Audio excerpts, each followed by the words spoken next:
નમસ્કાર વિદ્યાર્થી મિત્રો, આપણે આગળના ભાગમાં જે પવનચક્કી વિશે વાત કરેલી હતી. તો આ જે છે પવનચક્કીઓના અમુક મોડેલ છે.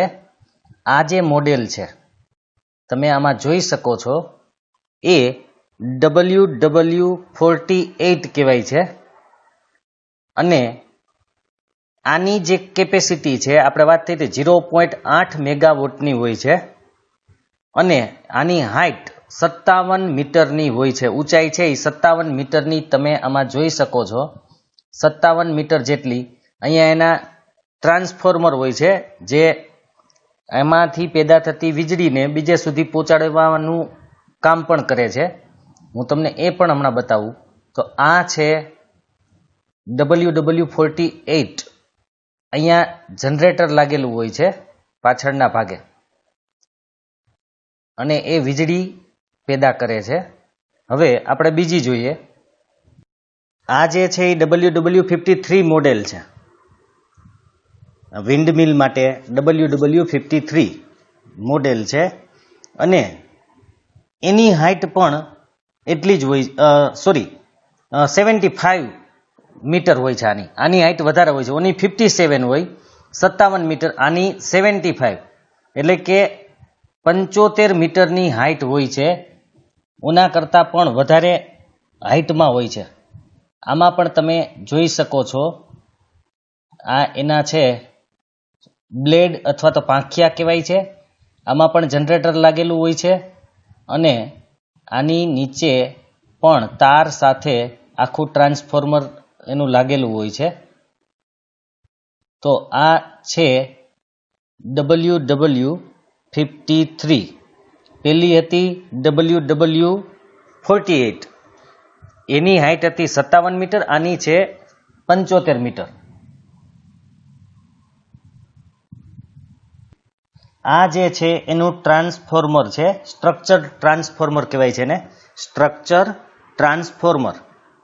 આ જે વીજળી છે એને લઈ જવાનું કામ કરે છે. તમે જોઈ શકશો આમાં ઉપરથી, આમાંથી જે વીજળી પેદા થાય એ અન્ય જગ્યાએ પહોંચાડવા માટે વ્યવસ્થા હોય છે. એની અંદર આ રીતનું આખું સ્ટ્રક્ચર હોય છે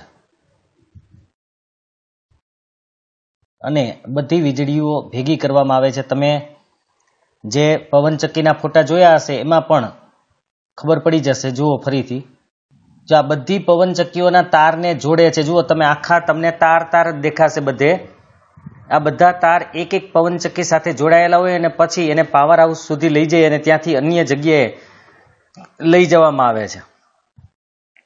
અહીંયા પણ તમે તાર જોઈ શકતા હશો. બધી જગ્યાએ એકબીજા સાથે કનેક્ટેડ છે અને અન્ય જગ્યાએ લઈ જવામાં આવે છે. હવે આપણે જોવાના છે પ્રશ્નો. એમાં પ્રથમ પ્રશ્ન છે, અશ્મિ બળતણના ગેરલાભ શું છે? અશ્મિ બળતણના ગેરલાભ નીચે મુજબ છે. એમાં એક કે અશ્મિ બળતણને બનતા કરોડો વર્ષ લાગે છે અને એમનો જે જથ્થો છે એ નિશ્ચિત છે, એટલે કે ફિક્સ છે. બીજું, અશ્મિ બળતણ છે એ પુનઃ અપ્રાપ્ય ઉર્જા સ્ત્રોત છે, એટલે કે ફરીથી મળી શકે એમ નથી, ખૂટી જશે ત્યારે. ત્રીજું છે કે અશ્મિ બળતણ છે એનું દહન કરવાથી કે એને સળગાવવાથી હવાનું પ્રદૂષણ થાય છે. અને ચોથું છે કે આવા અશ્મિ બળતણના દહનથી કાર્બન પેદા થાય અને એને કારણે કાર્બન ડાયોક્સાઇડ ઉત્પન્ન થાય છે. એટલે સળગાવવાથી કાર્બન ડાયોક્સાઇડ ઉત્પન્ન થાય છે જે ગ્રીન હાઉસ વાયુ છે અને એને કારણે તાપમાન વધી શકે છે. તો આ એના ગેરલાભ છે. બીજો પ્રશ્ન છે, શા માટે આપણે ઉર્જાના વૈકલ્પિક સ્ત્રોત તરફ નજર દોડાવીએ છીએ? વૈકલ્પિક સ્ત્રોત એટલે એનો વિકલ્પ, કે ઉર્જાનો આપણે કોઈ બીજો વિકલ્પ શા માટે ગોતીએ છીએ? તો આપણને ખબર છે કે અશ્મિ બળતણ છે એ પુનઃ અપ્રાપ્ય છે તથા પૃથ્વીની અંદર એનો જે જથ્થો છે એ નિશ્ચિત છે, એટલા માટે એને બચાવવું જરૂરી છે. અને જો આપણે પૃથ્વીની અંદર રહેલ કોલસો, પેટ્રોલિયમ કે ગેસ વગેરેનો ઉપયોગ કરશું વધારે માત્રામાં તો એ જલ્દી ખલાસ થઈ જશે. એટલા માટે આપણે ઉર્જાનો વૈકલ્પિક સ્ત્રોત છે એના તરફ આપણે નજર દોડાવીએ છીએ, કારણ કે જો એ ખૂટી જશે તો પછી ઉર્જા શેમાંથી મળશે આપણને? એટલા માટે આપણે નવા વૈકલ્પિક ઉર્જા સ્ત્રોત શોધીએ છીએ. ત્રીજો પ્રશ્ન છે, પવન અને પાણી ઉર્જાના પરંપરાગત ઉપયોગમાં આપણી સગવડતા માટે કેવા ફેરફાર કરાયા છે? પવન ઉર્જાના પરંપરાગત ઉપયોગમાં આપણે આપણી સગવડતા માટે પહેલો ફેરફાર એ કર્યો કે આપણે પવન ઉર્જા ફાર્મ બનાવવામાં આવ્યા અને એના દ્વારા આપણે વિદ્યુત ઉત્પન્ન કરીએ છીએ. એટલે પવનનો ઉપયોગ પવનચક્કી દ્વારા વિદ્યુત ઉત્પન્ન કરવા માટે કરવામાં આવ્યો. આ પહેલો ફેરફાર. હવે પાણી ઉર્જા, તો પાણી માટે આપણે જે વહેતા પાણીની ઉર્જા હતી એ વહેતા પાણીની ઉર્જાને બંધમાં સંગ્રહ કરી સ્થિતિ ઉર્જામાં રૂપાંતર કર્યું અને આ વહેતા પાણી કે સંગ્રહાયેલા પાણીની મદદથી હાઇડ્રો પાવર પ્લાન્ટ દ્વારા વિદ્યુત પેદા કરી. આ રીતે આપણે આપણી સગવડતા માટે થોડા ફેરફાર કરેલા છે. વૈકલ્પિક અથવા બિનપરંપરાગત ઉર્જાના સ્ત્રોત. વૈકલ્પિક એટલે કે આપણે જો કોલસો, પેટ્રોલિયમ કે ગેસ જેનો આપણે વર્ષોથી ઉપયોગ કરીએ છીએ, તો એના વિકલ્પમાં બિનપરંપરાગત ઉર્જાના સ્ત્રોત કોલસો, પેટ્રોલિયમ અને ગેસ આપણે વર્ષોથી વાપરીએ છીએ એટલે એ પરંપરાગત છે. પરંપરાગત એટલે જેનો ઉપયોગ જૂના સમયથી થતો હોય, બધા જ કરતા આવ્યા હોય તો એ પરંપરાગત છે. પણ જેમનો ઉપયોગ હજુ આપણે શરૂ કર્યો છે એ થોડોક જ કર્યો હોય અથવા ટૂંક સમયમાં કરેલો હોય તો એવા ઉર્જાના સ્ત્રોતને બિનપરંપરાગત ઉર્જાના સ્ત્રોત કહેવાય. આપણે આગળ જોઈશું કે બિનપરંપરાગત ઉર્જાના સ્ત્રોત કયા કયા છે. આપણે આગળના ભાગમાં એ બધાની વાત કરેલી જ છે કે કયા કયા છે, છતાં પણ જેમ કે દરિયાના મોજાની ઉર્જા, ભૂતાપીય ઉર્જા છે જેનો ઉપયોગ હજી આપણે કરેલો નથી પણ હવે શરૂઆત કરી છે થોડી ઘણી, તો એ બિનપરંપરાગત ઉર્જા સ્ત્રોત છે. હવે ટેકનોલોજીની પ્રગતિની સાથે દિવસે દિવસે આપણી ઉર્જાની માંગ વધતી જાય છે. જેમ ટેકનોલોજીનો વિકાસ થતો જાય છે તેમ ઉર્જાની માંગ વધતી જાય છે, ઉર્જા વધુ ને વધુ વપરાતી જાય છે. કારણ કે ટેકનોલોજી વધશે એટલે નવા મશીનો, નવા યંત્રો, નવા સાધનો આવશે અને એને કારણે વધુ ને વધુ ઉર્જા વપરાતી જાય છે. આપણી જીવન પદ્ધતિ પણ બદલાય છે. આપણા જીવન બદલાની જ છે. પહેલા કરતા આપણી જીવન પદ્ધતિ ઘણી બધી ચેન્જ થઈ ગઈ છે. આજથી 20-25 વર્ષ પહેલાની જિંદગી અને આજની જિંદગીમાં ફેર પડી ગયો. એની પહેલા આઝાદી વખતની જિંદગી અને વચ્ચેની જિંદગી, ટૂંકમાં 20-25 વર્ષની આજુબાજુના સમયમાં ઘણો બધો ફરક પડતો જાય છે. તો આપણા વધુને વધુ કાર્યો કરવા આપણે મશીનો કે યંત્રોનો ઉપયોગ કરીએ છીએ. અત્યારે આપણે આપણા કાર્યો માટે જુઓ, બધા કાર્યો માટે મોટા ભાગે મશીનો આવી ગયા છે. હવે બધા જ કાર્યો માટે મશીનો છે જ.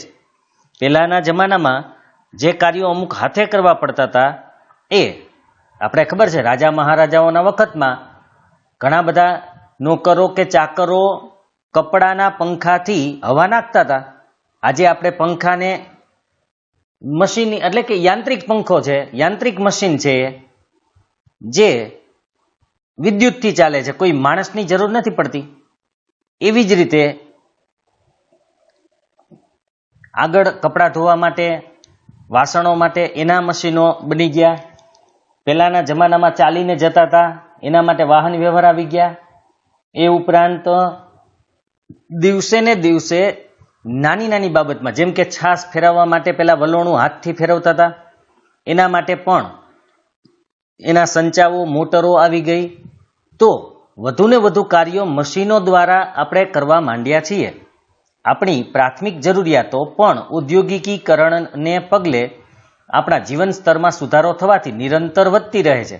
પ્રાથમિક જરૂરિયાત એટલે મૂળ જરૂરિયાત કહી શકાય, મૂળભૂત જરૂરિયાત.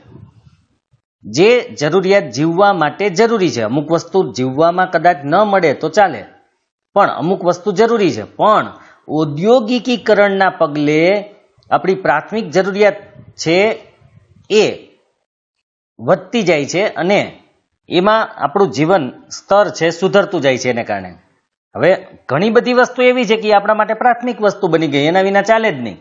પહેલાના જમાનામાં જે નહોતું તો પણ ચાલતું હતું. એમ તો જેમ જેમ ઔદ્યોગિકીકરણ થતું જાય છે એમ આપણી પ્રાથમિક જરૂરિયાતો પણ બદલતી જાય છે અને જેને કારણે જીવન સ્તરમાં સુધારો થાય છે.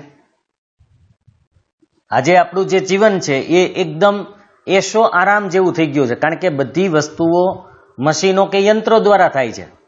અને કદાચ આપણે કહી શકીએ કે પહેલાના જમાનામાં જે અમુક વસ્તુઓ રાજા મહારાજાઓને પણ પ્રાપ્ત ન થઈ શકી હોય એવી વસ્તુઓ પણ આપણે અત્યારે પ્રાપ્ત કરી શકીએ છીએ. આપણે વિમાનનો લાભ લઈ શકીએ છીએ, ટ્રેનનો લાભ લઈ શકીએ છીએ. રાજા મહારાજાઓના સમયમાં જે રથ કે ઘોડાગાડી કે ઘોડાઓ હતા એના કરતાં પણ ફાસ્ટ વાહન વ્યવહાર આપણી પાસે છે. આપણે ભોજન વ્યવસ્થામાં ઘણા બધા ફરક પડી ગયા છે. આપણે જુદા જુદા દેશોની, જુદા જુદા પ્રદેશોની વાનગીઓ ખાઈ શકીએ છીએ. ઘણા બધા ફરક છે. આપણે કીધું તેમ હાથ પંખાનો એને પવન આવતો તો આપણી પાસે યાંત્રિક પંખો અથવા તો એસીની વ્યવસ્થાઓ છે. તો આપણું જીવન સ્તરમાં ઘણો બધો સુધારો થઈ ગયો છે. હવે પ્રવૃત્તિ 14.4, તમારા દાદા દાદી અથવા અન્ય વડીલો પાસેથી શોધો કે તેઓ કેવી રીતે શાળાએ જતા હતા. હવે તમે અમને પૂછશો તો શાળાએ જવા માટે જો ગામમાં શાળા હોય અથવા બાર ગામ, ઘણી વખત તો એવું બનતું કે નજીકના કોઈ બીજા ગામે જવું પડતું હોય તો એ લોકો ચાલીને જતા અથવા સાયકલ લઈને જતા. મોટે ભાગે તો ચાલીને જ જતા શરૂઆતમાં તો, અથવા સાયકલ લઈને જતા. પણ તમે તમારા દાદા દાદીને આ પ્રશ્ન પૂછજો એટલે ખબર પડી જશે. મોટે ભાગે સાયકલ અથવા ચાલીને, બે જ વસ્તુનો વિકલ્પ હતો ત્યારે. તેઓ જ્યારે યુવાન હતા ત્યારે તેમની દૈનિક જરૂરિયાત માટેનું પાણી કેવી રીતે મેળવતા હતા. હવે યુવાન હતા ત્યારે મોટે ભાગે રોજ આપણે દૈનિક જરૂરિયાતનું પાણી છે કાં કૂવાથી ભરીને લઈ આવવું પડતું હતું. એટલે કે ગામનો જે કૂવો હોય ત્યાંથી પાણી ભરી અને ઘરે લઈ આવતા, અથવા જો ગામડાની અંદર વસતા હોય તો મોટે ભાગે એ લોકો ખેતરો કે વાડીઓથી પાણી ભરીને લઈ આવતા. શહેરમાં જો વસતા હોય તો શહેરમાં પણ પહેલાના સમયમાં કૂવાઓની વ્યવસ્થાઓ હતી, ત્યાંથી પાણી મેળવતા હતા. છતાં તમે પૂછી લેજો એટલે ખબર પડી જશે. મનોરંજનના કેવા સાધનો વાપરતા હતા. તો મનોરંજન માટે આમ જોઈએ તો ફિલ્મો ત્યારે પણ હતી, પણ માત્ર થિયેટરમાં જોવા મળતી હતી, એટલે કે સિનેમાની અંદર જોવા મળતી હતી. બાકી એમના મનોરંજન માટે આપણે જે સમાજની અંદર વાત કરી હતી, નાટકો અને ભવાઈ, રાસ ગરબાઓ રમતા, આ એમના મનોરંજન માટેના સાધનો હતા. પછી મદારી આવતા હતા, એ પણ મનોરંજનનું જ એક સાધન હતું. પછી જે પપેટ શો વાળા આવતા હતા એ પણ મનોરંજનના સાધનો હતા. બાકી વધારે કોઈ ટીવીનો એટલો ફેલાવો નહોતો કે સિનેમા કે આપણી જેમ મોબાઈલ કે એ વસ્તુઓ નહોતી ત્યારે. એટલે મનોરંજનના જે સાધનો છે એ લોકલ હતા, એટલે કે આજુબાજુમાંથી મળી રહે એવા. ઉપરના જવાબોની તુલના હાલમાં તમે આ કાર્યોને કેવી રીતે કરો છો તેની સાથે કરો. હવે તમે જુઓ, તમે શાળાએ મોટે ભાગે હજી ઘણા બધા લોકો સાયકલ લઈને જાય છે, અથવા કોઈ બાઇક કે મોપેડ લઈને જતા હોય છે એમ, અથવા કોઈ રિક્ષામાં જતા હોય છે, કોઈ સ્કૂલ બસમાં જતા હોય છે, કોઈ કારની અંદર પણ જતા હોય છે. તો એ થોડો ચેન્જ આવી ગયો. પાણી મેળવવા માટે આપણી પાસે બોર છે, બોરમાં સબમર્સિબલ હોય છે, એ સબમર્સિબલથી પાણી ઉપર ચડાવીએ છીએ, અથવા તો એક્સ્ટ્રા મોટરને કારણે પણ ટાંકામાંથી પાણી ઉપર ચડાવીએ છીએ આપણે. મનોરંજનના સાધનો માટે અત્યારે સૌથી મોટામાં મોટું મનોરંજનનું સાધન એટલે મોબાઈલ, જેની અંદર તમને બધું મળી જાય. એનાથી બહાર તમારે ક્યાંય જવું જ નથી પડતું. ટીવી માટે કે સિનેમા માટે કે જે કયો તે બધું એમાં આવી ગયું. શું તેમાં તફાવત છે? તો તફાવત તો ઘણો બધો છે. જો હા, તો કયા કિસ્સામાં બાહ્ય સ્ત્રોતની વધુ ઉર્જા વપરાય છે? પહેલા કરતા અત્યારે બાહ્ય સ્ત્રોતની વધુ ઉર્જા વપરાય છે. કારણ કે અત્યારે તમે જુઓ, આપણે હમણાં જ વાત થઈ કે આ વિદ્યુતનો ઉપયોગ વધવા માંડ્યો. જેટલા મશીનરી, યંત્ર, સાધનો વાપરશો એટલો ઉર્જાનો વધુ ઉપયોગ થશે. એટલે બાહ્ય સ્ત્રોતની વધુ ઉર્જા વપરાય છે. વડીલો કરતા અત્યારની આપણી જિંદગીમાં સૌથી વધુ ઉર્જા વપરાતી હશે. જેમ આપણી ઉર્જાની જરૂરિયાત વધતી જાય છે, તેમ આપણે વધુને વધુ ઉર્જાના સ્ત્રોતની તરફ નજર કરવી જરૂરી બનશે. કારણ કે ઉર્જાની જરૂરિયાત વધતી જાય છે. ઔદ્યોગિકીકરણ અને આપણી જીવન પદ્ધતિમાં જે સુધારા આવેલા છે એને કારણે, એટલે કે મશીનોનો ઉપયોગ વધતો જાય છે, એને કારણે ઉર્જાની જરૂરિયાત પણ વધતી જાય છે. હવે જો ઉર્જાની જરૂરિયાત વધે તો આપણે વધુને વધુ ઉર્જાના સ્ત્રોતની જરૂર પડશે. એટલે કે જેમાંથી આપણે ઉર્જા મળે એવા આપણે સ્ત્રોત ગોતવા પડશે. આપણે એવી ટેકનોલોજીનો વિકાસ કરીએ કે જેમાં પ્રાપ્ય અથવા જાણીતા ઉર્જા સ્ત્રોતની ઉર્જાનો વધુ કાર્યક્ષમ રીતે ઉપયોગ કરી શકીએ તથા ઉર્જાના નવા સ્ત્રોત પણ શોધીએ. હવે જોજો, આપણે એવી ટેકનોલોજીનો વિકાસ કરવાનો છે કે જેમાં પ્રાપ્ય એટલે જે આપણને મળી શકે એમ હોય આસાનીથી, અથવા જાણીતા એટલે કે આપણને ખબર હોય, આપણી આજુબાજુ મળતા હોય એવા ઉર્જા સ્ત્રોતની ઉર્જાનો વધુ કાર્યક્ષમ રીતે આપણે ઉપયોગ કરી શકીએ તથા ઉર્જાના નવા સ્ત્રોત પણ શોધીએ. જે આપણી આજુબાજુના હોય, પ્રાપ્ય હોય એવા ઉર્જા સ્ત્રોતનો વધુ ઉપયોગ કરીએ, નવા નવા ઉર્જા સ્ત્રોત પણ શોધીએ. એટલે કે એવી ટેકનોલોજી આપણે વિકસાવવાની છે કે આજુબાજુમાંથી નવા નવા ઉર્જાના સ્ત્રોતો આપણે શોધીએ અને હોય એને વધુ કાર્યક્ષમ બનાવીએ. ઉર્જાના કોઈ પણ નવા સ્ત્રોત કે જેનો આપણે ઉપયોગ કરવા માંગીએ છીએ તે સ્ત્રોતને ધ્યાનમાં રાખીને ચોક્કસ ઉપકરણોની જરૂર પડશે. હવે માનો કે આપણે ઉર્જાનો કોઈ નવો સ્ત્રોત મળી ગયો અને એ નવા સ્ત્રોતનો આપણે ઉપયોગ કરવા માંગીએ છીએ, તો એ સ્ત્રોત મુજબ આપણે ચોક્કસ નવા સાધન કે ઉપકરણોની જરૂર પડશે. હવે આપણે ઉર્જાના કેટલાક અદ્યતન સ્ત્રોત જોઈશું. અદ્યતન એટલે આધુનિક, કે જેમનો ઉપયોગ કરવા માંગીએ છીએ આપણે, તથા તે સ્ત્રોતમાંથી ઉર્જાને મેળવવા અને એને સંગ્રહિત કરવા માટેની ટેકનોલોજી ઉપર ધ્યાન કેન્દ્રિત કરીશું. બરાબર યાદ રાખજો, આપણે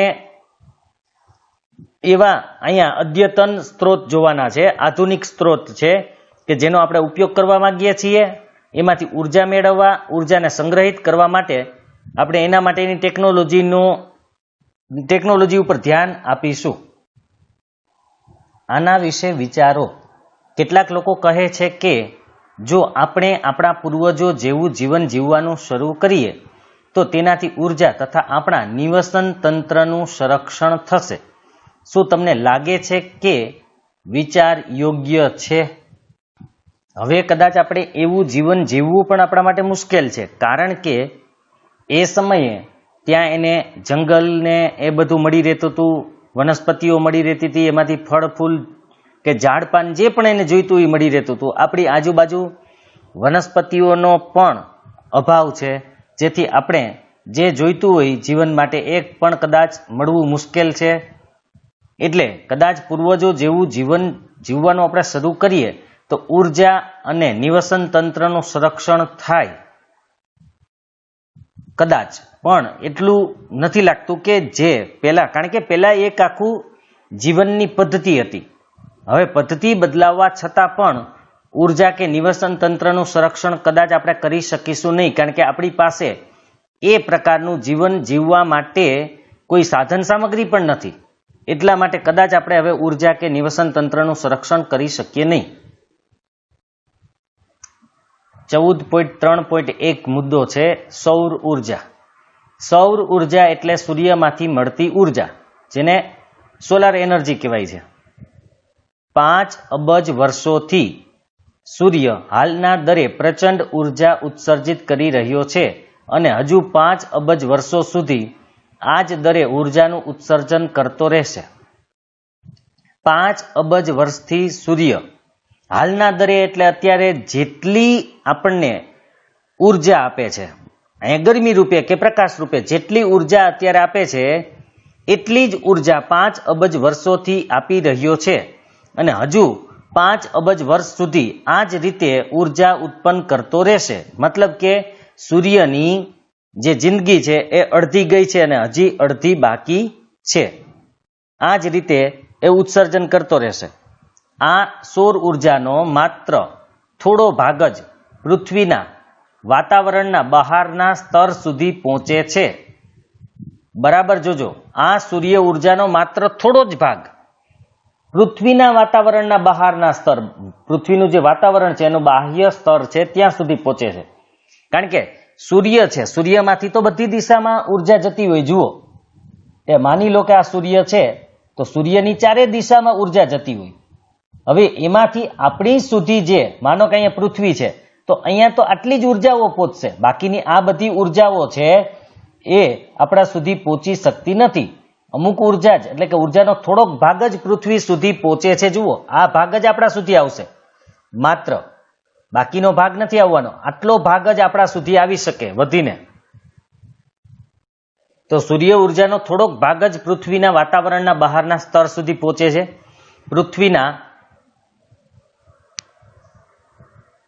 પૃથ્વીના વાતાવરણમાંથી પસાર થાય છે ત્યારે લગભગ તેનો અડધો ભાગ શોષણ પામે છે અને બાકી રહેલો ભાગ પૃથ્વીની સપાટી સુધી પહોંચે છે. એટલે કે આપણે જે વાત કરી કે સૂર્ય ઉર્જાનો માત્ર થોડોક જ ભાગ પૃથ્વીના વાતાવરણના બહારના સ્તર સુધી પહોંચે છે. હવે એમાંથી જેટલી ઉર્જા અહીંયા આવે છે એ ઉર્જામાંથી લગભગ અડધો ભાગ છે વાતાવરણમાંથી પસાર થાય ને ત્યારે શોષી લે છે અને બાકીનો અડધો ભાગ છે એ પૃથ્વીની સપાટી સુધી પહોંચે છે. એટલે કે સૂર્યની પૃથ્વી ઉપર જેટલી ઉર્જા આવે છે એમાંથી અડધી શોષાઈ જાય છે અને અડધી પૃથ્વી સુધી પહોંચે છે. શું તમે જાણો છો, ભારત વર્ષના મોટા ભાગ દરમિયાન સૂર્ય ઉર્જા મેળવવા માટે નસીબદાર છે. કારણ કે આપણે અહીંયા ચોમાસાના અમુક દિવસોને બાદ કરતા કાયમ માટે વાતાવરણ છે એ સ્વચ્છ હોય છે, એટલે કે વાદળ વગરનું હોય. એટલે સૌથી વધુ દિવસો આપણને સૂર્ય ઉર્જા મળે છે મોટા ભાગે. એમ માનો ને કે વર્ષના અમુક જ દિવસો બાદ કરો, કદાચ 30-40 દિવસ જેવું જ કદાચ બાદ કરવું પડશે કે જ્યારે તમને પૂરી સૂર્ય ઉર્જા ન મળે. કારણ કે વાદળછાયું વાતાવરણ હોય ત્યારે સૂર્ય ઉર્જા ન મળે. બાકી મોટા ભાગના સમય દરમિયાન વર્ષનો જે મોટો ભાગ છે એટલે કે વધુમાં વધુ દિવસ આપણને સૂર્ય ઉર્જા પ્રાપ્ત થાય છે. એક અંદાજ મુજબ એક વર્ષ દરમિયાન ભારત સુધી પહોંચતી આ ઉર્જા 5000 ટ્રિલિયન કિલોવોટ અવર જેટલી છે. કિલોવોટ અવર એટલે યુનિટ, યાદ રાખજો, કિલોવોટ અવર એટલે એક યુનિટ. તો 5000 ટ્રિલિયન કિલોવોટ જેટલી ઉર્જા છે. 1 ટ્રિલિયન એટલે 1 લાખ કરોડ. આવા 5000 ટ્રિલિયન યુનિટ જેટલી ઉર્જા એક વર્ષમાં સૂર્ય આપણને આપે છે, ભારતને જ ખાલી.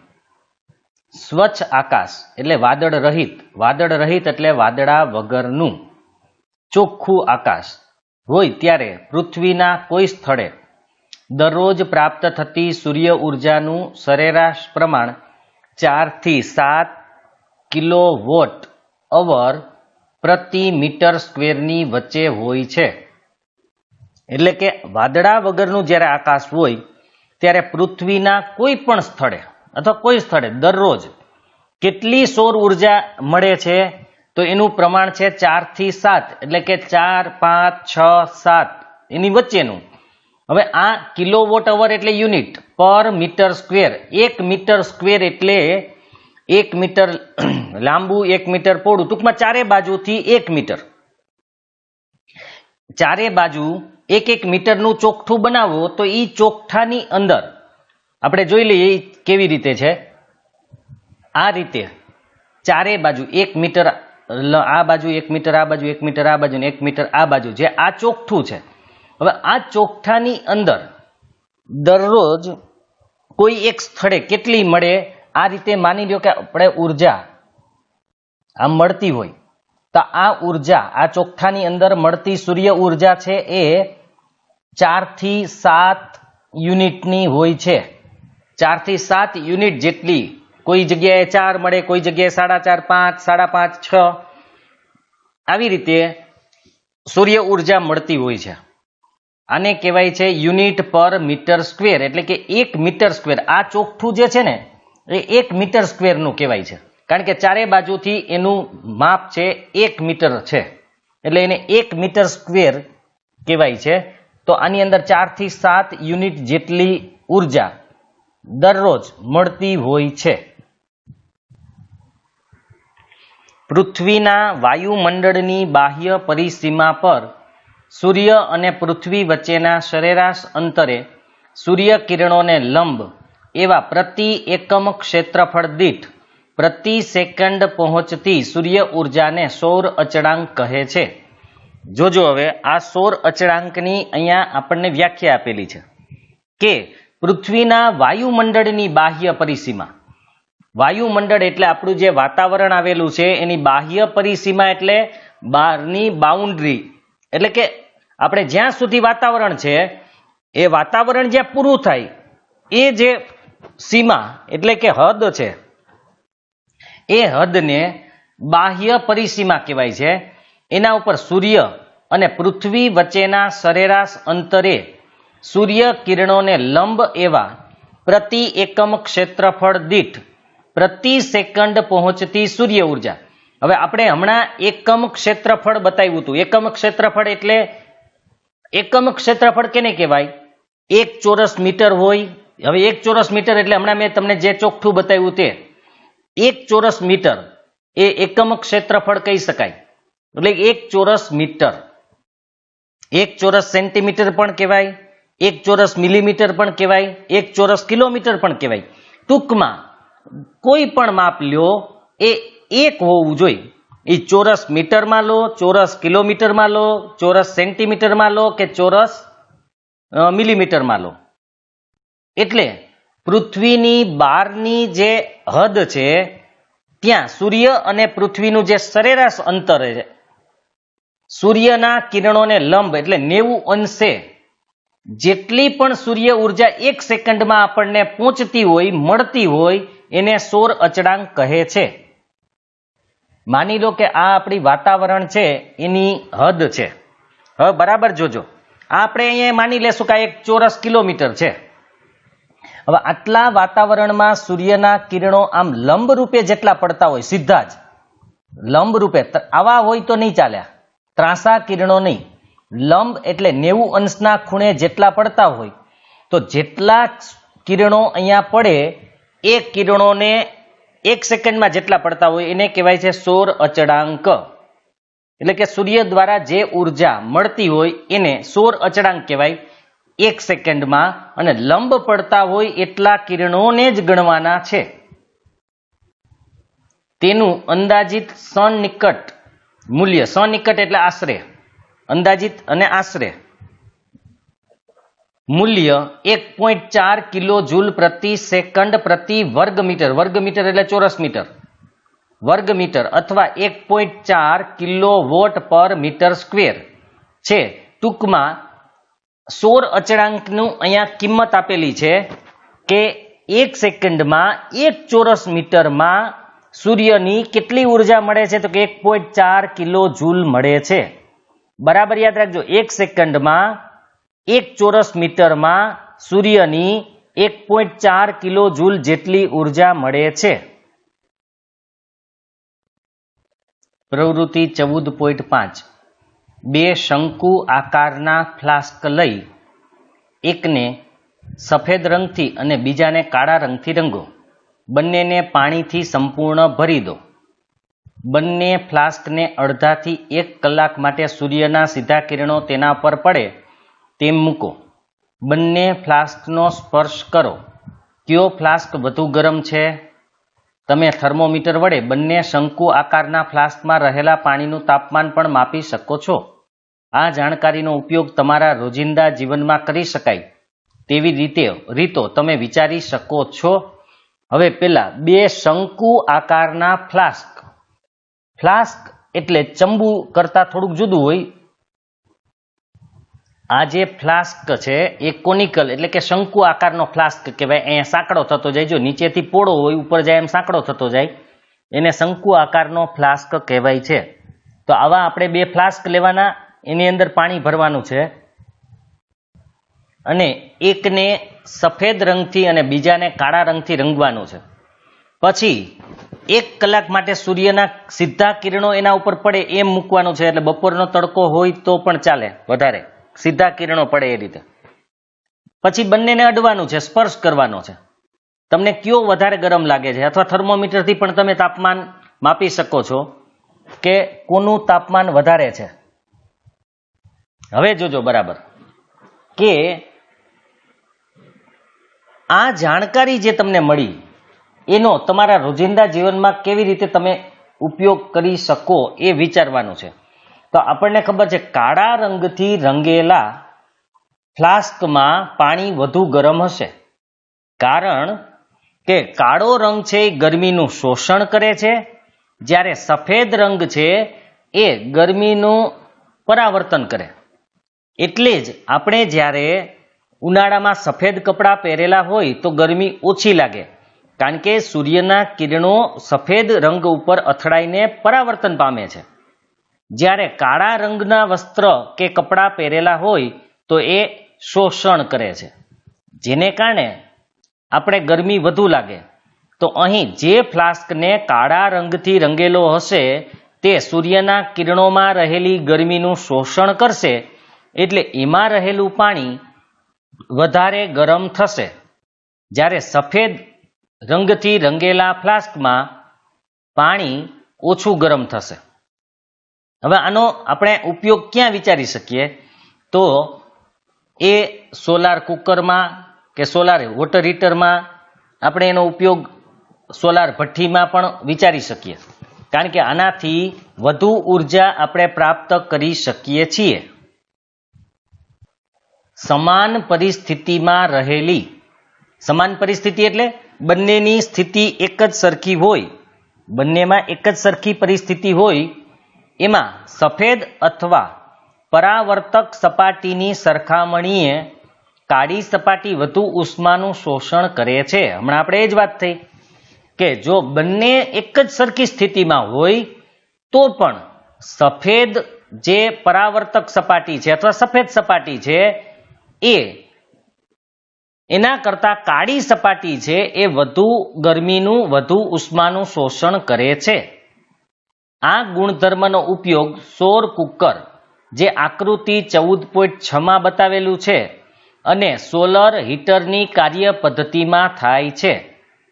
બરાબર જોજો કે કાળી સપાટી સફેદ સપાટી કરતા વધુ ગરમીનું શોષણ કરે છે. એ ગુણધર્મનો ઉપયોગ સૂર્ય કુકરમાં અને સોલર વોટર હીટરમાં થાય છે. આપણે સૂર્ય કુકરની આકૃતિ જોઈ લઈએ. આ જે છે એ સૂર્ય કુકરની આકૃતિ છે. હવે આની અંદર જો કાળા રંગથી રંગેલું હોય, અંદર ઘણી વખત એવું છે આ ડબ્બા જે હોય, અહીંયા તો ઘણીવાર ડબ્બા પણ મૂકવામાં આવે છે, એ ડબ્બાને પણ કાળો કલર કરી દેવામાં આવે. એની ઉપર કાચની એક પ્લેટ હોય, આ છે દેખાય છે ને ઉપર તમને, આ કાચ છે માનવાનું છે, એટલે આમાં દેખાશે નહીં, હોય જ છે, પણ આ ઉપરની સપાટી જે છે એ કાચ હોય છે. આ અરીસો છે. આ અરીસાને એવી રીતે રાખવામાં આવે કે સૂર્યના કિરણો પેલા અરીસામાં પડે અને અરીસામાંથી પરાવર્તન થઈને અંદર પડે. હવે આને કારણે શું થાય કે સીધા સૂર્યના કિરણો પણ પડે અને અરીસા દ્વારા પરાવર્તિત કિરણો પણ એમાં પડે, એટલે એ વધુ ગરમ થાય અને જલ્દીથી ખોરાક રંધાઈ જાય છે. એટલે ખાસ યાદ રાખજો, સૂર્ય કુકર એક પેટી છે જેની અંદરની સપાટી કાળા રંગથી રંગેલી હોય, એની અંદર જે ડબ્બા મૂકેલા હોય એ ડબ્બા પણ કાળા રંગથી રંગેલા હોય, એના ઉપર એક પરાવર્તક અરીસો હોય જે સૂર્યના કિરણોનું પરાવર્તન સીધું અંદર તરફ કરે છે અને સીધા જ સૂર્યના કિરણો પણ પડે છે. આ બધી ગરમીનું શોષણ થઈ અને અંદરનું તાપમાન વધે છે. કેટલાક સૌર કુકરોમાં સૂર્યના કિરણોને કેન્દ્રિત એટલે ભેગા કરવા અરીસાનો ઉપયોગ કરવામાં આવે છે, જેથી તે ઊંચું તાપમાન પ્રાપ્ત કરે છે. કારણ કે આવા સૂર્ય કુકરોમાં અરીસો રાખવાથી સૂર્યના જેટલા પણ કિરણો એના ઉપર પડે એનું પરાવર્તન થઈ અને બધા કિરણો એક જગ્યાએ ભેગા કરે છે અને જેથી એનું તાપમાન વધી જાય. સૌર કુકરોમાં કાચની તકતીનું ઢાંકણ હોય છે, જે હમણાં આપણે જોયું કે જ્યાં ડબ્બા મૂકેલા હોય ને એના ઉપર કાચનું એક ઢાંકણ હોય. શા માટે રાખવામાં આવે? તો કે ગ્રીન હાઉસ અસર વિશે તમે શું શીખ્યા હતા તે યાદ કરો. શું તે સમજાવે છે કે શા માટે કાચનું ઢાંકણું વાપરવામાં આવે છે? હા, ગ્રીન હાઉસ અસરમાં ખરેખર એવું છે કે આ જે કાચની તકતી તમે સૂર્ય કુકરને ઢાંકેલી છે એને કારણે સૂર્યના કિરણોની ગરમી અંદર જાય ખરી પણ બહાર ન આવે. ગ્રીન હાઉસ અસર ખરેખર એ જ છે.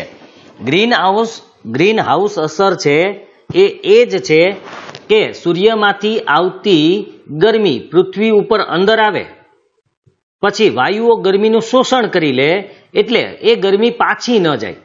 આને જ ગ્રીન હાઉસ અસર ખરેખર કહેવાય. પણ જો આનું પ્રમાણ વધી જાય તો આપણે ખબર છે પૃથ્વીનું તાપમાન વધે. એટલે ગ્રીન હાઉસ અસર હોવી જોઈએ પણ યોગ્ય પ્રમાણમાં, એટલે કે પૃથ્વીનું વાતાવરણ ગરમ જ રહેવું જોઈએ. તો સૂર્ય કુકરમાં પણ આવું થાય છે. કાચનું ઢાંકણ એટલે કે તકતી ઢાંકેલી હોય એટલે સૂર્યના કિરણોની ગરમી અંદર જાય પણ અંદરની ગરમી બહાર આવી શકતી નથી. એનું મુખ્ય કારણ કે જો સૂર્યની ગરમી બહાર આવી જાય તો તાપમાન ઘટી જાય અને ખોરાક રાંધવામાં વાર લાગે. એટલા માટે કાચની તકતી કે ઢાંકણ ઢાંકવામાં આવે છે. આ બરાબર યાદ રાખજો, જેથી તાપમાન ઊંચું જાય. પ્રવૃત્તિ 14.6 સૌર કુકર અને અથવા સોલર વોટર હીટરની સંરચના અને કાર્ય પદ્ધતિનો ખાસ કરીને તે કેવી રીતે અલગ કરેલ છે અને મહત્તમ ઉષ્મા શોષે છે એના સંદર્ભમાં અભ્યાસ કરો. સૌર કુકર હવે તો ઘણા બધા ઘરોમાં હોય છે, અથવા સોલર વોટર હીટર એ મોટે ભાગે મળી રહેશે તમને આજુબાજુમાં, અથવા તો તમારા ઘરમાં પણ હશે, અથવા આજુબાજુના કોઈ અગાસી ઉપર પણ સોલર વોટર હીટરની સંરચના હોય. એમાં પહેલા જૂના સમયમાં જે સોલાર વોટર હીટર આવતું હતું એમાં કાચની તકતી હોય, એની નીચે તાંબાની પાઇપ વળેલી હોય ગૂંચળા આકારે. હવે નવામાં દરેક પાઇપને અલગ અલગ કાચ ચડાવેલો હોય છે ગોળ, અને એ પાઇપમાં પાણી આવે છે જે સૂર્યના પ્રકાશને કે ગરમીને કારણે ગરમ થાય છે અને ગરમ થયેલું પાણી ટાંકીમાં ભેગું થાય છે. અને જેમ જેમ પાણી ગરમ થતું જાય એમ એ ઉપર રહેતું જાય ટાંકીમાં, ઠંડુ પાણી નીચે રહેતું જાય અને આખો દિવસ આ પાણી ફેરે રાખે છે નળીઓમાં, જેથી ટાંકીની અંદર રહેલું પાણી ગરમ થઈ જાય છે. અને સૌર કુકરમાં આપણે કીધું એમ તકતીને કારણે એની અંદરની ગરમી વધી જાય છે, જેને કારણે ખોરાક રંધાઈ જાય છે. સસ્તી સહેલાઈથી પ્રાપ્ત થતી સામગ્રીનો ઉપયોગ કરી સૂર્ય કુકર અથવા સોલર વોટર હીટરની ડિઝાઇન બનાવી તેની રચના કરો. એટલે કે આપણે કોઈ બોક્સ ધાતુનું લઈ એની ઉપર કાચની તકતી ઢાંકી દેવાની, એના ઉપર કોઈ અરીસો આપણે રાખી શકીએ જે યોગ્ય રીતે સેટ કરી, એટલે કે સૂર્યના કિરણો સવારમાં સૂર્યના કિરણો આમ આવતા હોય પૂર્વમાંથી, તો એની સામે એવી રીતે રાખો કે સૂર્યના કિરણો અરીસા ઉપર પડે અને અરીસા ઉપરથી ડાયરેક્ટ અંદર પડે. અને સોલર વોટર હીટરમાં તમારે તાંબાની નળીથી રચના કરવી પડે અને તપાસો કે તમારી આ રચનામાં તમે કેટલું તાપમાન મેળવો છો. સૂર્ય કુકર તથા વોટર હીટરના ઉપયોગથી થતા ફાયદા અને એની મર્યાદાની ચર્ચા કરો. હવે આપણે પહેલા સૂર્ય કુકરના ફાયદા જોઈ લઈએ. સૂર્ય કુકર છે એ સૂર્યની ઉર્જા ઉપર ચાલે છે એટલે એમાં કોઈ જાતનું પ્રદૂષણ થતું નથી અને એમાં નહિવત ખર્ચ આવે છે, એટલે કે મેન્ટેનન્સ ખર્ચ, એને જાળવી રાખવાનો ખર્ચ થોડો આવે છે, બહુ વધારે ખર્ચ પણ નથી આવતો, સસ્તું છે અને સરળ સાધન છે અને પ્રદૂષણ રહિત છે. આપણે આપણી અનુકૂળતા મુજબ એમાં ખોરાક રાંધી શકીએ છીએ, એટલે કે જ્યારે સૂર્ય કુકરમાં ખોરાક રંધાતો હોય ત્યારે એના ઉપર આપણે ધ્યાન રાખવાની જરૂર નથી, કારણ કે આપણે ગેસ ઉપર ખોરાક મૂકેલો હોય તો ઘણી વખત એનું ધ્યાન રાખવું પડે, બળી ન જાય, કે કુકરમાં મૂકેલું હોય તો કેટલી સીટી વાગી એ પણ ધ્યાન રાખવું પડે.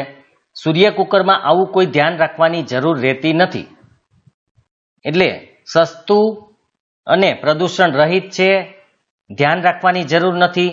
હા, પણ એને મર્યાદા એટલે કે ગેરફાયદા, તો સૌથી મોટી એની મર્યાદા છે કે એમાં ખોરાકને રંધાતા વાર લાગે છે, માટે તમે તાત્કાલિક જો તમારે રસોઈ કરવાની જરૂર પડે તો તમે એનો ઉપયોગ કરી શકતા નથી.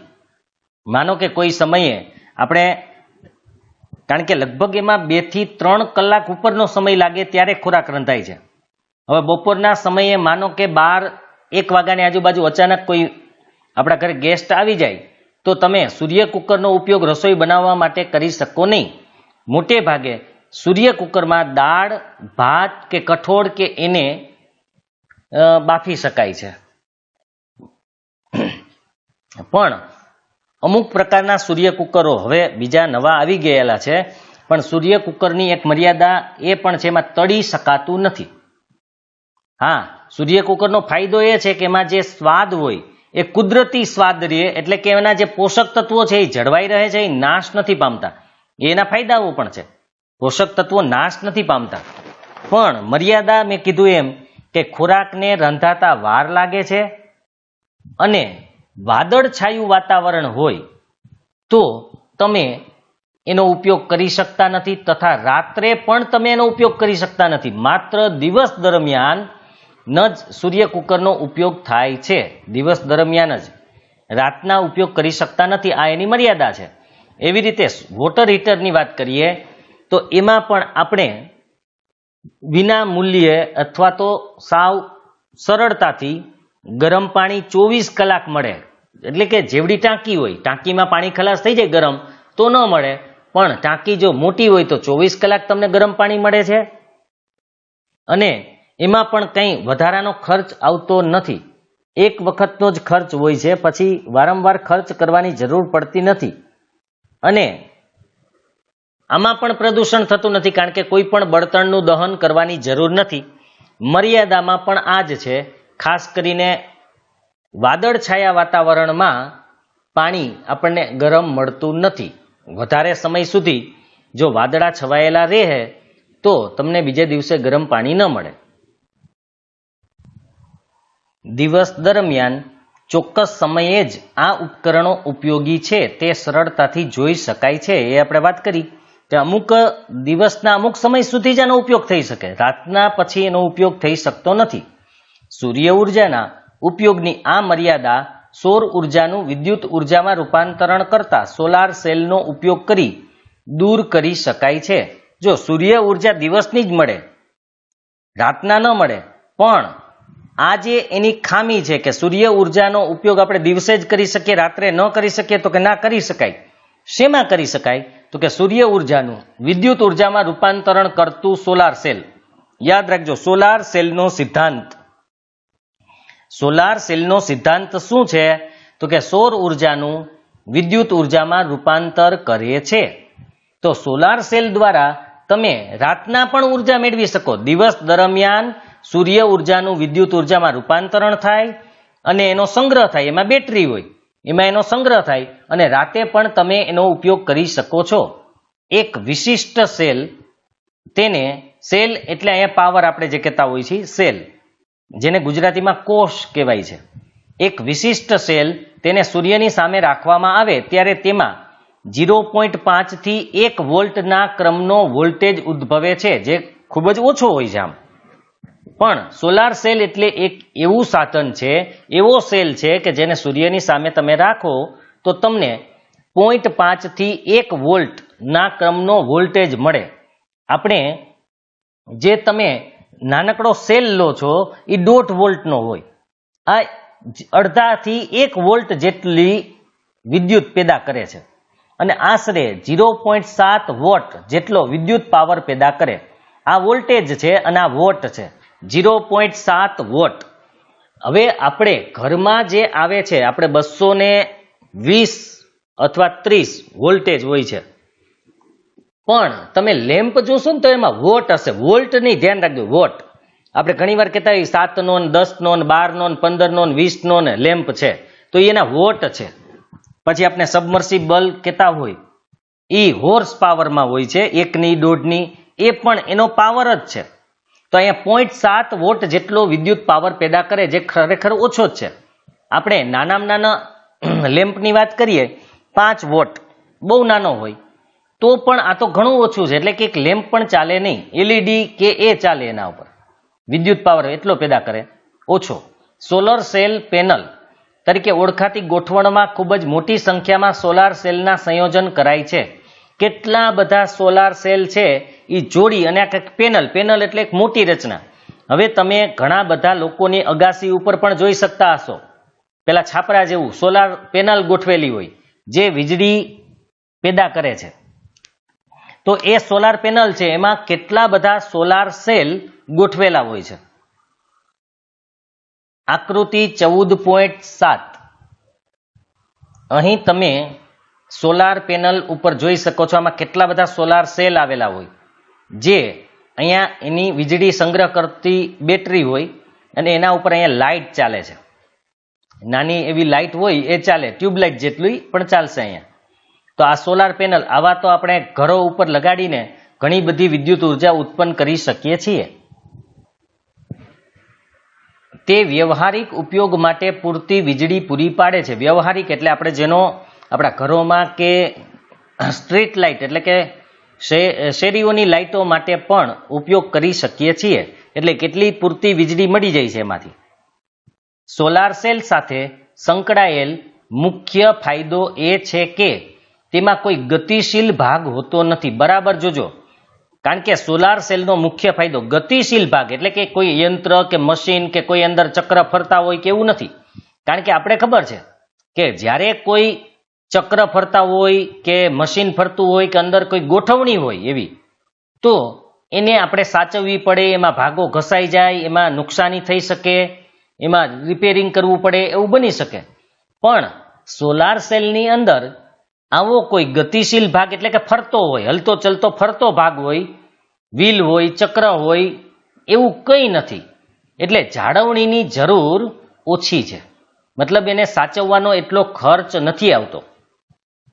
કારણ કે જો કોઈ એમાં સંચાલિત એટલે કે મશીનથી ચાલતા ભાગો હોય, યંત્ર હોય, તો કદાચ રિપેરિંગ વધારે કરવું પડે. અને કોઈ પણ કેન્દ્રિત કરતી રચના વગર ઘણું સંતોષજનક કાર્ય કરે છે. જો અહીંયા કોઈ કેન્દ્રિત કરતી કે સૂર્યના કિરણો એક જગ્યાએ ભેગા કરવા પડે કે એવું કંઈ નથી. આપણે કેમ સોલાર કુકરની અંદર જોયું કે અરીસાથી એમાં કિરણોને એક જગ્યાએ ભેગા કરવા પડે, આમાં એવું કંઈ નથી. એના ઉપર સૂર્ય કિરણો સીધા પડે એટલે વિદ્યુત ઉત્પન્ન કરે. માટે આનું જાળવણીનું ખર્ચ બહુ ઓછું છે. અન્ય ફાયદો એ છે કે તેને અંતરિયાળ, દુર્ગમ અથવા ખૂબ જ ઓછા વસવાટવાળા વિસ્તારોમાં કે જ્યાં પાવર વિતરણ લાઇન ખર્ચાળ અને વ્યાપારી ધોરણે યોગ્ય ન હોય ત્યાં પ્રસ્થાપિત કરી શકાય છે. હવે આનો બીજો ફાયદો છે અંતરિયાળ, એટલે કે દુર્ગમ હોય, જ્યાં પહોંચવું મુશ્કેલ હોય, દૂર હોય, જ્યાં લોકોની વસ્તી ઓછી હોય, જ્યાં તમે સામાન્ય જે પાવરની લાઈન છે કે થાંભલાઓ છે એ લગાડી શકે એમ ન હોય અથવા લગાડો તો ખર્ચાળ હોય, ત્યાં તમે સોલાર પેનલ ગોઠવીને ત્યાં વીજળી પૂરી પાડી શકો છો. પહાડી ગામ હોય તો ત્યાં આપણે વીજળીની લાઈન પહોંચાડવી મુશ્કેલ પડે છે, વધારે ખર્ચાળ છે એને ગોઠવવી, કારણ કે ઊંચા નીચા ટેકરા ઉપર લાઈનો નાખવી વધારે મુશ્કેલ છે. અથવા ઓછી વસ્તી હોય ત્યાં ત્યાં વીજળીની લાઈન લઈ જવાનો ખર્ચ વધી જાય, કારણ કે વસ્તી ઓછી હોય અને ખર્ચ વધુ આવે. એના કરતા ત્યાં સોલાર પેનલ લગાડવાથી સરળતાથી વીજળી પ્રાપ્ત કરી શકાય છે અને સસ્તું પણ પડે છે. સોલાર સેલ બનાવવા માટે ઉપયોગી એવું સિલિકોન કુદરતમાં વિપુલ માત્રામાં ઉપલબ્ધ છે. સોલાર સેલ સિલિકોનમાંથી બનાવવામાં આવે છે. તો સોલાર સેલ બનાવવા માટે જે સિલિકોન વપરાય છે એ પુષ્કળ મળે છે, પરંતુ સોલાર સેલ બનાવવા માટેનું વિશિષ્ટ શ્રેણીનું સિલિકોન સીમિત માત્રામાં છે. બરાબર જોજો, ઉપયોગી એવું સિલિકોન છે એ તો બહુ મળે છે, પણ એનું જે વિશિષ્ટ શ્રેણી એટલે કે હાઈ ગ્રેડ વાળું જે કહી શકાય એવું સિલિકોન છે એ ઓછું મળે છે. તેની બનાવટ માટેની સમગ્ર પ્રક્રિયા હજી એ ખૂબ જ ખર્ચાળ છે. એક તો સિલિકોન ઓછું પ્રાપ્ત થાય છે, જે ખાસ પ્રકારનું વપરાય છે તે સિલિકોન ઓછું મળે છે. બીજું, એના જે સોલાર પેનલ તૈયાર કરવા સેલના આંતરિક જોડાણમાં ચાંદીનો ઉપયોગ થાય છે, જે તેની કિંમતમાં વધારો કરે છે. પહેલી વાત કે સિલિકોન છે ને, સિલિકોનનું શુદ્ધિકરણ કરવું પણ ખર્ચાળ છે. સિલિકોન જે કુદરતમાં મળે એને શુદ્ધ કરવું પણ ખર્ચાળ છે. પછી સોલાર પેનલ એક સોલાર સેલને બીજા સોલાર સેલ સાથે જોડવાનું હોય તો એના માટે ચાંદીનો ઉપયોગ થાય. કેમ કે બરાબર યાદ રાખજો, ચાંદી શા માટે વપરાય છે કે જો તમે સોલાર સેલને એલ્યુમિનિયમ, જો સુવાહક ધાતુઓ કેટલી પહેલા એ જોઈ લો, તો આપણે તાંબુ, ચાંદી, એલ્યુમિનિયમ છે એ આપણે બહારના તાર માટે વાપરીએ છીએ, તાંબુ છે ઘરના તાર માટે વાપરીએ છીએ, પણ ચાંદીનો ઉપયોગ આપણે નથી કરતા તાર માટે.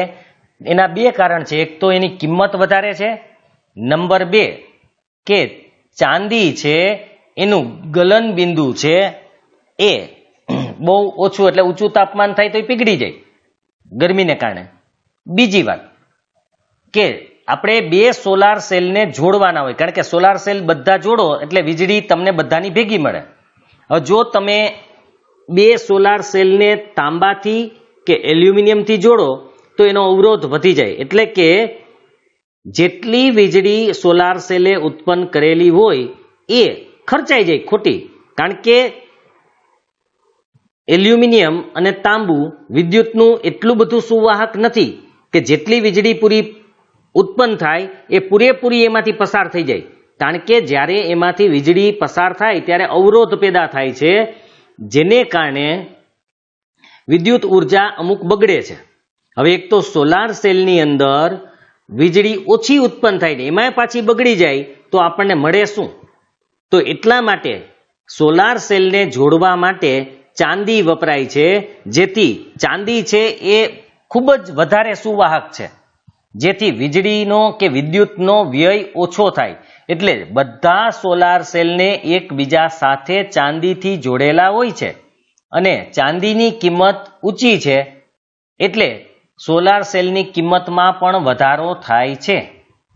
ઊંચી કિંમત અને ઓછી કાર્યક્ષમતા હોવા છતાં ઘણાય વૈજ્ઞાનિક અને ટેકનોલોજીકલ પ્રયોજનોમાં તેનો ઉપયોગ થાય છે. હવે જો સોલાર સેલની કિંમત તો ઊંચી છે અને કાર્યક્ષમતા ઓછી છે, એટલે કે ઓછો વિદ્યુત પેદા કરે છે, છતાં પણ અમુક એવી જગ્યાઓ છે, ખાસ કરીને વૈજ્ઞાનિક હોય અથવા તો અમુક ટેકનોલોજીકલ પ્રયોજન એટલે કે હેતુમાં એનો ઉપયોગ થાય છે. જેમ કે ક્યાં એવા ટેકનોલોજીકલ હેતુઓ છે, તો કૃત્રિમ સેટેલાઇટ એટલે કે ઉપગ્રહ, આપણે અહીંથી જે અવકાશમાં ઉપગ્રહ છોડેલા હોય એને ત્યાં અમુક સાધનો એવા હોય છે કે જે વિદ્યુત ઉપર ચલાવવા પડે.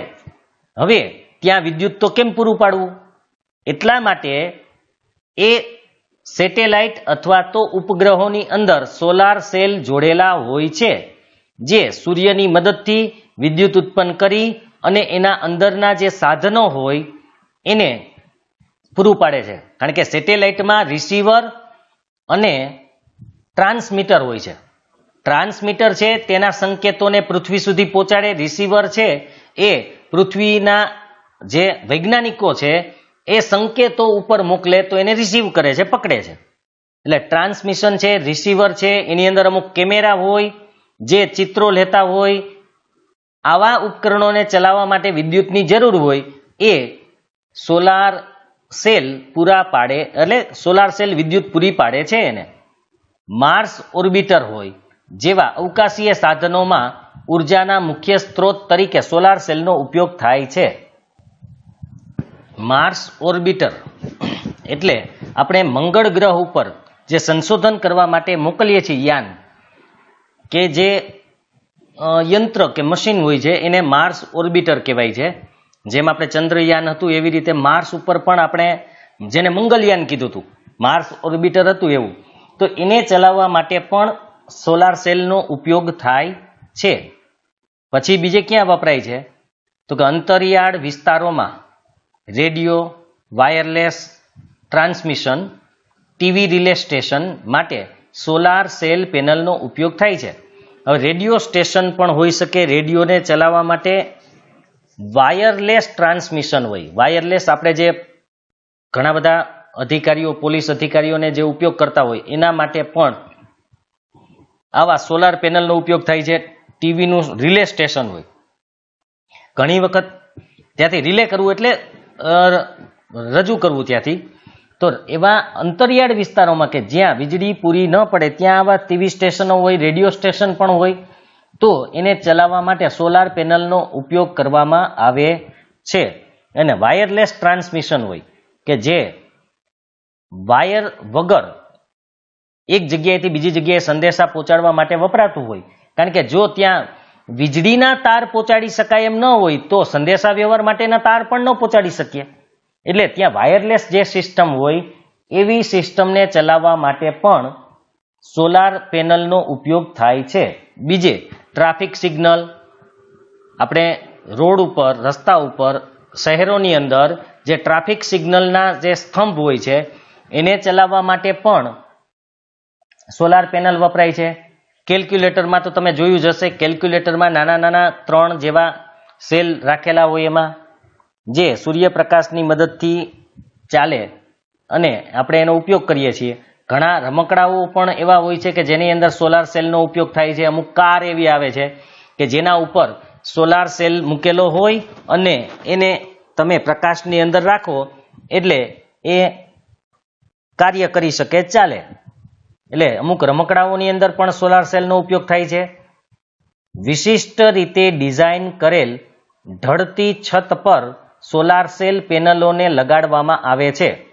જો સોલાર પેનલ હંમેશા ઢળતા, સીધા નથી રાખવામાં આવતા, ઢળતી છત. મોટે ભાગે ભારતની અંદર સોલાર સેલ હોય, એટલે કે સોલાર પેનલ હોય કે સોલાર વોટર હીટર હોય એને દક્ષિણ તરફ ઢળતું રાખે, દક્ષિણ દિશા તરફ ઢળતું રાખે. કારણ કે શિયાળાની અંદર સૂર્ય છે એ દક્ષિણ તરફ ચાલ્યો જાય છે, એટલે સૂર્યના કિરણો એ બાજુથી પડે. એટલે મોટે ભાગે તમે હવે ગમે ત્યારે કોઈ પણ સોલાર વોટર હીટર હોય એને જોઈ લેજો, અથવા તો સોલાર પેનલ હોય એને જોઈ લેજો, દક્ષિણ તરફનો ઢાળ હશે, ધ્યાન રાખજો. અને આમાં છત પણ એવી રીતે બનાવવામાં આવે કે ઢળતી રહે, એટલે કે ત્રાસી. સીધા સોલાર સેલ મૂકવામાં આવતા નથી, કારણ કે આખો દિવસ સવારના, બપોર પછી અને બપોરના પણ સૂર્યપ્રકાશ સારી રીતે મળે એટલે સહેજ ત્રાસું ગોઠવવામાં આવે છે, જેથી તેની ઉપર વધુ સૌર ઉર્જા આપાત થાય. જો કે સોલાર સેલની ઊંચી કિંમતને કારણે તેનો ઘરેલું વપરાશ હજુ સીમિત છે. જો કે હવે હાલના સમયમાં એનો વપરાશ વધી રહ્યો છે, કારણ કે સરકાર એમાં અમુક રકમ સબસિડી રૂપે આપે છે. એટલે કે અમુક સરકાર પૈસા આપે છે, અમુક આપણે પૈસા આપવાના હોય, જેને કારણે આ વીજળી ઉત્પન્ન કરવા માટેનું પ્રદૂષણ રહિત સાધન બની જાય. કારણ કે આપણે કોલસાથી કે અન્ય કોઈ રીતે વીજળી ઉત્પન્ન કરીએ તો એમાં પ્રદૂષણ થાય છે. ખાસ અન્ય રીતમાં ગેસ કે એનાથી, પરમાણુથી પણ વીજળી ઉત્પન્ન કરીએ તો પણ એમાં એક જાળવણી જરૂરી છે. કારણ કે જો એ લીક થાય તો એ મુશ્કેલી પેદા કરે, કારણ કે પરમાણુ ખાસ કરીને યુરેનિયમમાંથી જે વીજળી પેદા કરવી એટલે એમાંથી હાનિકારક રેડિયો એક્ટિવ વિકિરણો નીકળતા હોય છે, જે આપણને કેન્સર પણ કરી શકે, આપણા ઉપર એની ખરાબ અસરો પણ થઈ શકે. તો સોલાર પેનલ છે એ આ રીતે એકદમ સારી છે, કારણ કે સ્વાસ્થ્યને કોઈ નુકસાન નથી થતું, સસ્તી પણ છે. હવે એટલે સસ્તી એટલે એટલી સસ્તી તો ન કહેવાય, પણ એક જ વારનો ખર્ચ છે, પછી એની જાળવણી માટે કોઈ ખર્ચ કરવો પડતો નથી. એટલે હવે થોડી થોડી ઘર વપરાશમાં પણ ઉપયોગી બને છે. બાકી ગામડાઓની અંદર જે સ્ટ્રીટ લાઇટ માટે થાંભલાઓ હોય છે એમાં પણ એનો ઉપયોગ થાય છે. એ ઉપરાંત ખેતરોની અંદર સબમર્સિબલ પંપ એટલે કે પાણી ખેંચવા માટેના જે પંપ હોય એને ચલાવવા માટે પણ આવા સ્તંભો હવે મળે છે કે જેની અંદર અમુક પ્રમાણમાં સોલાર સેલ લગાડેલા હોય છે. તો આ સોલાર સેલની વાત થઈ. હવે આપણે સમુદ્રમાંથી ઉર્જા એ નેક્સ્ટ ભાગમાં જોઈશું.